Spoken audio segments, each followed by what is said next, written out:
एकथा भावंतु जदि जगन्नाथ महाप्रभु आपणक भोजन करने आसती आपण कौन करिवे। हाँ, सेही दिन भगवान राड़ी जड़े गरीब भक्तंक प्रेम को बाछिथिले। कहानी आरंभ हुए जड़े गरीब भक्तंकु नहीं। तांको नाम थिला बंधु महांती। पाखरे धन नथिला, संपत्ति नथिला, किंतु जगन्नाथ तांकर भरोसा अटूट थिला। दिने दिने दारिद्र्य बढ़िबाकु लागिला। खाइबाकु किछि नथिला। छुआ माने भोकरे कांदुथिले।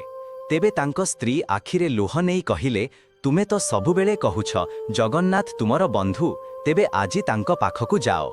एहा सुनी बंधु महांती परिवार को नहीं पुरी पाई बाहरी पड़िले। लंबा रास्ता, भोक, थका शरीर, शेषरे सेमाने पुरी पहुंचिले। राति होई जाइथिला। मंदिर द्वार बंद होई सारिथिला।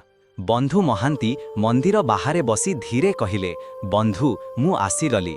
एवं ठीक सेते बेले किछि एमिति घटिला जहा देखि समस्ते आश्चर्य होइगले। राति अधरे हठात जणे अजणा लोक हातरे महाप्रसाद नहीं आसिले। से हसी कहिले, तुमर बंधु तुमकु भोग नाही। एहा कही से चालीगले। सकाळे जेतेबेले सत्य सामना को आसिला, समस्त पाद तळा, कारण से अजणा लोक केही जगन्नाथ महाप्रभु थिले। सेही दिन महाप्रभु दुनिया को कहीदेले, जिए तांकु माने भगवान केबे तांको हाथ छाड़ंती नाही। जय जगन्नाथ, जय जगन्नाथ।